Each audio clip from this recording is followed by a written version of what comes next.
Good morning সবাইকে। আমি সকাল সকাল উঠে সব কাজকর্ম সেরে সোনামাকে স্কুলে দিয়ে চলে এসেছি।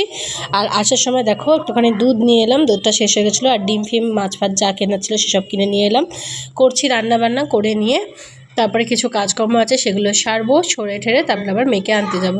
এখানে কিছুটা রান্না অলরেডি করে রেখেছিলাম। সকালে ভাত, বিউলির ডাল আর মাছ ভাজা খেয়ে সোনামা স্কুলে চলে গেছে। বাকি আলু পোস্তটা এখন করছি। প্রচণ্ড সর্দি লেগেছে, প্রচণ্ড ঠান্ডা লেগেছে, দিয়ে জ্বরও হয়েছে একটু হালকা পাতলা। আর ভাল লাগছে না। নাড়ু খাচ্ছি, মা দিয়েছিল সেই বিশ্বকর্মা পুজোর নাড়ু এখনও আছে। আমি খাচ্ছি একটু একটু করে। কথা বলতে দেখছো তো হাঁপাচ্ছি কীরকম, নাক গলা সব বন্ধ। তারপর যাই হোক, রেডি টেডি হয়ে স্নান টান করে এখন যাব হচ্ছে সোনামাকে আনতে। সোনামার স্কুল ছুটি হবার আগে আমার এই সময় অনেকগুলো কাজ থাকে। আনতে যাওয়ার আগে আমি অবশ্যই একটু দোকানে যাব, তারপর কিছু জিনিসপত্র কেনার আছে, তারপর ওকে আনতে যাব। এই দেখো, দেখেছো, এইগুলো কিনে নিয়ে এলাম। কালকে সোনামার বার্থডে, তো সেই জন্য ওগুলো কিনে টেনে নিয়ে এসে রাখলাম। তারপর ওকে স্কুলে আনতে গেছিলাম, দিয়ে টুক করে একটা ফটো তুলে নিলাম, স্কুল থেকে নিয়ে এলাম। প্লিজ আমার বিন ব্যাগটা একটু ইগনোর করো, কারণ আমি একদম সময় পাচ্ছি না জামা কাপড়গুলো গোছানোর, আর ইচ্ছাও যাচ্ছে না। মেয়েটারও গাটা একটু ছ্যাঁক ছ্যাঁক করছে, স্বাভাবিকভাবে আমার হয়েছে মানে ও তো গায়ে পড়ে থাকবে।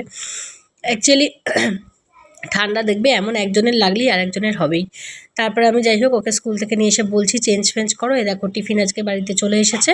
এই টিফিন কি হবে, এখন আমাকে খেতে হবে, কেউ তো আর খাওয়ার নেই। আজকে ছিল ওটসের চিল্লা, আর চিজ দিয়েই ছিল, কিন্তু তাও খায়নি। ও আজকে পায়েস খাবে বলে গেছিলো।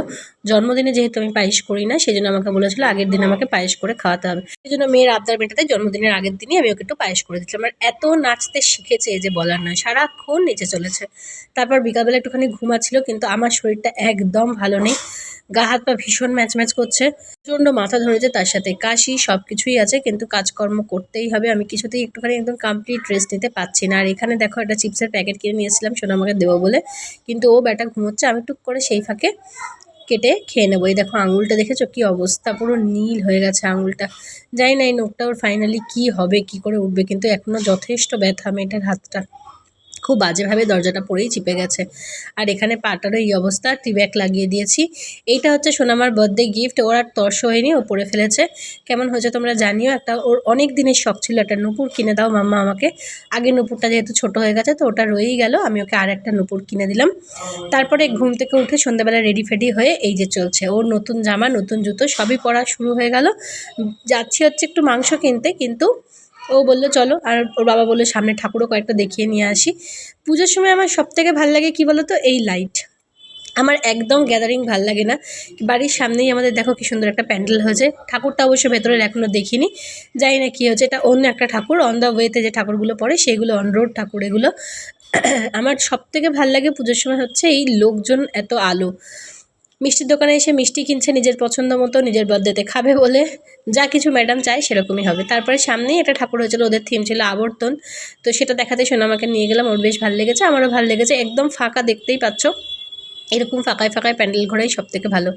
সেই জন্য একটুখানি ঢুকে গিয়ে দেখলাম, বেশ ওদের মানে বেসিক থিমটা ছিল সেটা হচ্ছে বাণিজ্যর ওপরে, ভেতরে পুরোটাই আর কি বলছিল, কিন্তু আমি ভয়েস ওভারটা রাখতে পারলাম না, মিউজিক ফিউজিক ছিল, যদি কপিরাইট আসে বলে। ঠাকুরটাও খুব সুন্দর করেছে, বাণিজ্যের ওপরে গোটা থিমটা করে পুরো প্যান্ডেলটা করেছে, খুব সুন্দর, মোটামুটি ভালো। তারপরে তো সন্ধ্যাবেলা কিছু খাইনি বলে খিদে পেয়ে গেছিলো। বাড়ির কাছে আমাদের একটা ছোট্ট ক্যাফে আছে মোমো চিত্তে, খুব ভালো ওদের মোমোগুলো, শুনেছিলাম বাট কখনও ট্রাই করা হয়নি। সেই জন্যই আজকে চলে গেছিলাম ক্যাফেটাতে। খুবই ছোট কিন্তু খুবই সুন্দর, অ্যাম্বিয়েন্সটা বেশ সুন্দর। তো সেখানে গিয়ে আগে একটা মোমো অর্ডার করে নিয়েছিলাম, সোনামার ফেভারিট চিজ চিকেন মোমো। তো সেটা অর্ডার করে, দেখতে পাচ্ছ কি সুন্দর ওয়াল পেন্টিংটা, আমার তো বেশ ভালো লাগলো। সেটা অর্ডার করে আসতেই সোনামাকে বললাম আগে তুমি খাও, প্রচণ্ড গরম, সাবধানে খাও। যাই হোক, সত্যি সত্যিই বলছি, ওদের মোমোটা ফার্স্ট টাইম ট্রাই করলাম, খুব ভালো খেতে, খুব ভালো খেতে ছিল। তো এই মোমোটা খেয়ে আবার বেরিয়ে পড়লাম। রাস্তার এই এত আলো দেখতে যে আমার কী ভালো লাগে, আর বড় বড় হোর্ডিং বোর্ড আমার ভীষণ মন জয় করে, বিশ্বাস করো। এই জন্য আমার দুর্গাপুজো খুব কাছের, কিন্তু লোকের গ্যাদারিং আমার একদম ভালো লাগে না, এত লোকজনের ভিড় আমার ভালো লাগে না। সোনামাকে আরও একটা প্যান্ডেল দেখাতে নিয়ে চলে এলাম। এদের থিম ছিল হচ্ছে কেদারনাথের ওপরে, বাইরেটা ছিল হচ্ছে পুরো দেখো ঈশ্বরের আশীর্বাদে যে ভূগর্ভ আজও আছে, সেটাই ছিল এদের থিম। যে মহাকাল সমস্ত কিছু মানে যেভাবে উনি মানে মহাকাল যেভাবে সমস্ত কিছুকে ধরে রেখেছেন, বা মহাকালের জন্য যা কিছু আমাদের, সেই সমস্ত কিছু এই যে এদের দেখো থিম ছিল। খুবই সুন্দর ভেতরটা লাগলো গিয়ে, দারুণ সুন্দর ভেতরটা করেছে, পুরো ব্যাপারটা ফুটিয়ে তুলেছে বেশ সুন্দর। আরে শুধু কলকাতাতে দেখলে হবে না, একটু হাওড়া শহরের ঠাকুরগুলো দেখতে হবে। তাই আমরা কাছাকাছি ঠাকুরগুলো দিয়েই দেখা শুরু করলাম। অ্যাকচুয়ালি ঠাকুর দেখতে যাইনি, গেছিলাম দোকানে, সেখান থেকে মেয়েকে নিয়ে কয়েকটা ঠাকুর ফাঁকা ছিল বলে দেখিয়ে নিয়েও চলে এলাম। ঠাকুরের মুখখানা আমার বেশ ভাল লেগেছে। থিম ওয়াইজ ঠাকুরটা খুব সুন্দর করে করেছে। এই দেখেছো পুরো জিনিসটা পুরো ব্রহ্মাণ্ড যে আমাদের ঘুরছে সেটার ওপরেই ওদের গোটা থিমটা ছিল। তো লাইটিং ফাইটিং বেশ ভালো, না নো ডাউট। আর সবথেকে বড় কথা, যারা এতদিন ধরে পরিশ্রম করে বানায় তাদেরকে হ্যাটস অফ। যে কোনো প্যান্ডেল করতে কিন্তু যথেষ্ট বুদ্ধি পরিশ্রম সব লাগে। এই সব মানুষের চিন্তা ভাবনাই কার্যকারিতা হয় প্যান্ডেলের মাধ্যমে। তারপরে এসেছিলাম আমরা আরও একটা প্যান্ডেলে। এখানে এদের পুরো থিমটা ছিল হচ্ছে মাঝিদেরকে নিয়ে। পুরো বোট দেখো কি সুন্দর বোটগুলো, রীতিমতো এগুলো কাঠের নৌকা দাঁড় সব দিয়েই পুরো প্যান্ডেলটা করা। এই প্যান্ডেলটা আমার ভীষণ ভালো লেগেছে, খুব সুন্দর ওদের থিমটা। ভেতরে ঢুকে দেখলাম, খুব ভালো লাগলো। আর প্যান্ডেলে গেছি, দু একটা ফটো সেশন তো করতেই হবে। তো সেই জন্য আমি ভেতরে গিয়ে যেটা দেখলাম, সবথেকে যেটা ভালো তুমি দেখো তোমরা, যে প্রত্যেকটা দাঁড় কিন্তু ওরা সুন্দর করে করে আবার ওই কাপড় দিয়ে দিয়ে লেস বসিয়েছে। হ্যাঁ, এত সুন্দর করে জিনিসটাকে ফুটিয়ে তুলেছে মাঝিদের জীবনযাত্রা, মাঝিরা কীভাবে তাদের জীবন কাটায়, মাছ ধরে, ওদের যে একটা পার্ট অফ লাইফ সেটাকেই এখানে ফুটিয়ে তুলতে চেয়েছে। সেই থিম অনুযায়ী ঠাকুরটাও দেখো নৌকার ওপরে মা দুর্গা বসে আছে, সরস্বতী, লক্ষ্মী, গণেশ সবার পেছনেই দেখো নৌকা দিয়ে কীরকমভাবে করেছে। ওরা থিম অনুযায়ী ঠাকুরটাও করেছে, খুব সুন্দর ঠাকুরের মুখটা, ওই ঠাকুরের খুব ভালো লাগলো। তারপরে একটা প্যান্ডেল এলাম যাদের থিম ছিল হচ্ছে মাটির টানে, মানে গ্রাম্য পরিবেশ যেরকম হয় সেটার ওপরেই বেস করে এই ঠাকুরটা করেছে। বেশ সুন্দর ঠাকুরটা। ঠাকুরটা আমার মনে হলো যেন একটু অন্যরকম আরও হতে পারতো। যাই হোক, ঠিক আছে, চলো, যে যার মতো করে এটা ফুটিয়ে তুলেছে। এই যে ছোটোবেলার পরিবেশ, গ্রামের বাচ্চারা কীরকম থাকে, কীরকমভাবে ঘরবাড়ি হয়, সমস্ত কিছু ফুটিয়ে তুলেছে। আমাকে কোথাও নিয়ে যাওয়া মানে সেখানে গিয়ে ওর হাজার প্রশ্ন, এটা কি, ওটা কেন, ওটা কি হয়েছিল, কেন এরকম হয়েছিল, মানে ওর প্রশ্নের উত্তর দিতে দিতে আমি শেষ। এই ঠাকুরটা সবই ঠিক আছে, কিন্তু যেহেতু গ্রামের একটা ইয়ে করেছিল সেই অনুযায়ী আমার যেন মনে হলো একটুখানি ঠাকুরটা একটু অন্যরকম কিছু হতে পারতো।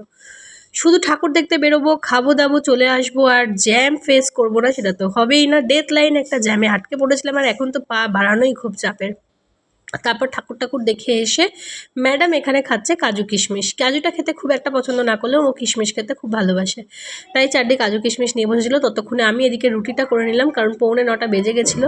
আমি এদিকে রুটি আর ও ওদিকে খাচ্ছে হচ্ছে ভাত। আর তানিয়া আজকে দিয়েছিল বটি কাবাব উইথ গ্রেভি, কি ভালো খেতে হয়েছিল সত্যি। তানিয়া, আমি তোকে বলতে ভুলে গেলাম ফোনে, খুব ভালো খেতে হয়েছিলো। আমি যে একাই ভালো রান্না করি তা নয়, তানিয়াও কিন্তু খুব ভালো রান্না করে। আর এদিকে সোনামা নেচেই চলেছে ওর স্কুলের প্রোগ্রাম অনুযায়ী। ও সেই যে একবার শুরু করেছে, নেচেই চলেছে। যাই হোক, ছোট্ট করে আজকে তোমাদেরকে ব্লগটা শেয়ার করলাম, কেমন লাগলো জানিও। আর যেটা এই মুহূর্তে দেখছো সেটা হচ্ছে পুজোর লাস্ট নাইট প্রিপারেশন।